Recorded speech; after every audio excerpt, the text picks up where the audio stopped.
when I was new in youth ministry, about 20 years old. I'm only 23 now, so I'm still pretty young and new. I led my first trip from Dayton, Ohio with a group of 30-plus kids to Cincinnati and 5 adult leaders. I was terrified. My adult leaders were people who were business owners, who led successful organizations, and I was some 20-year-old kid leading them and a bunch of junior high kids on an event. I was nervous, I was scared, I wanted everything to go correct. I wanted to prove myself in this event. And as time kind of went on, we got there, we got to the event, we got to the hotel room the night after, the day one, everything was going smooth. The next day, stuff's still going smooth. We get to the final session. And I go, leaders, you're in charge for 5 minutes. I'm going to go grab a drink real quick. I'm going to come right back.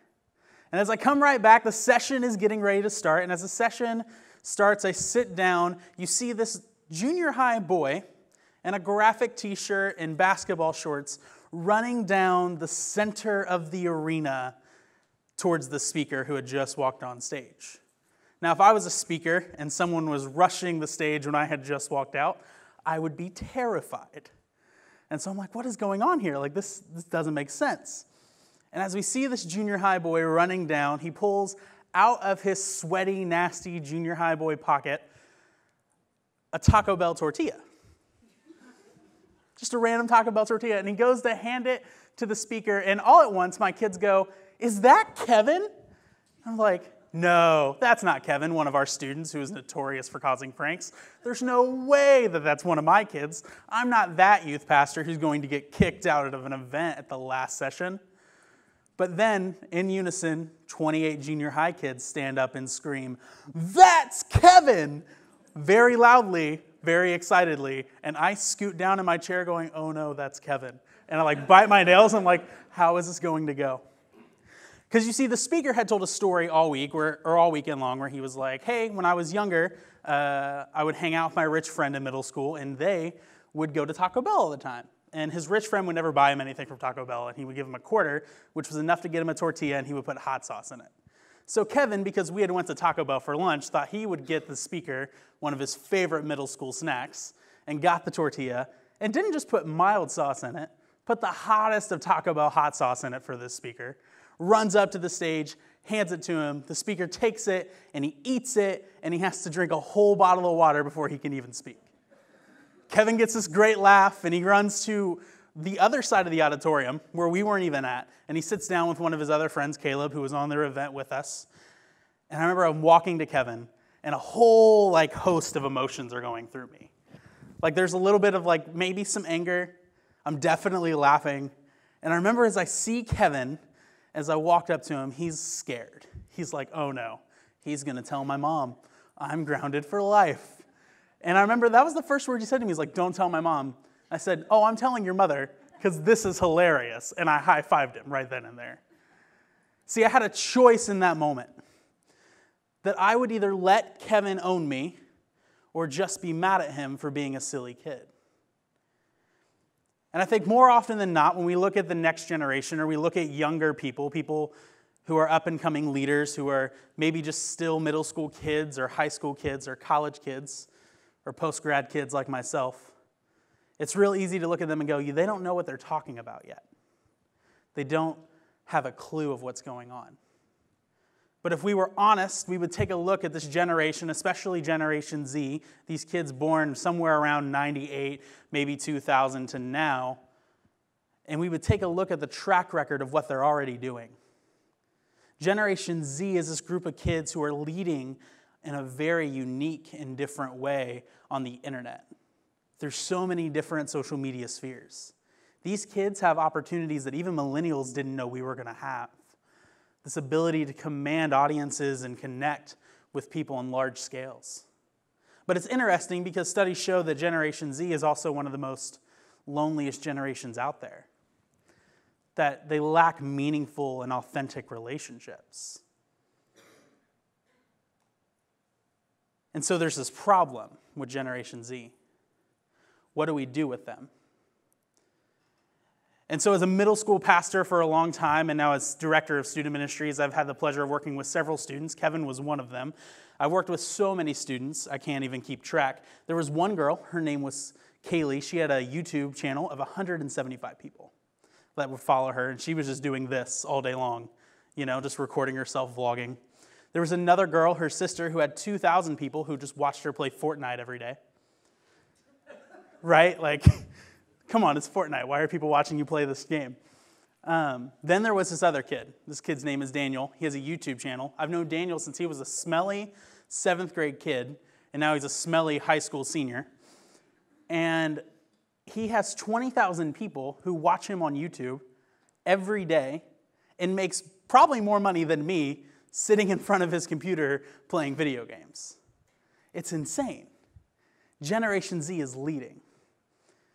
But so often than not, we want to put them in this corner and say, you're not ready yet. Even though they're leading. Even though they're ready, even though they're doing things we never thought were imaginable, we're so quick to say, hey, you're not ready yet, and just put them in the corner.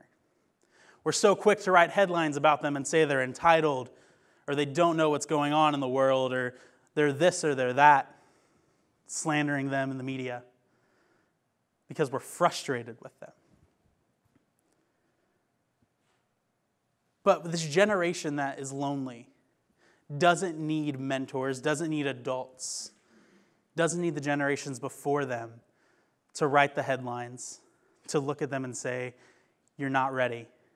But they need to let us own them. And now I understand that owning the next generation seems like a really big concept of like, how do I actually do that? It sounds super abstract. How is that tangible?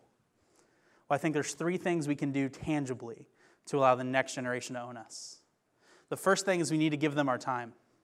I've been gracious in my life to have 5 mentors and 5 adults who have owned me and who have taken me out to lunch, who have gone to things that are important for me, who have met with me for coffee, who have been there to answer the phone when I've been frustrated, or to listen to some of the outlandish ideas that I have, because there are plenty of outlandish ideas that I have. They gave their time to me. But I think so often than not, we just want the next generation to listen to us because we've been around the block a few times. I think more often than not, we want the next generation just to listen to us because, well, I built a company, or I did this thing, or I've been a manager for so many years, or I'm a professor, or I'm this, or I'm that. But we never take the time to maybe get coffee with them, to maybe go to their soccer game, to maybe listen about their struggles in their life. And the first step to letting the next generation own us is to simply give them our time. The next step is our humility.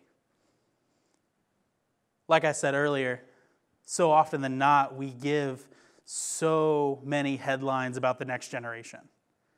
And this is a common problem. Like, it's been going on for ages. It's nothing new with millennials or Generation Z. It happened to Gen Xers too. It probably happened to baby boomers. Let's be real. But when we do that, we're isolating ourselves from the future leaders.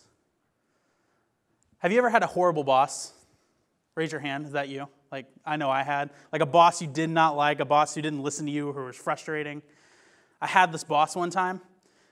I would walk up to him and I would come up with a really cool idea and I'd say, hey, boss, I have this idea. Here it is, point A, B, and C. Like, I think we should do this. And he would go, oh, that's cute. I was 22 once. And he'd pat me on the shoulder very sarcastically and walk away. That experience isn't uncommon for the next generation. That's how we treat them most days.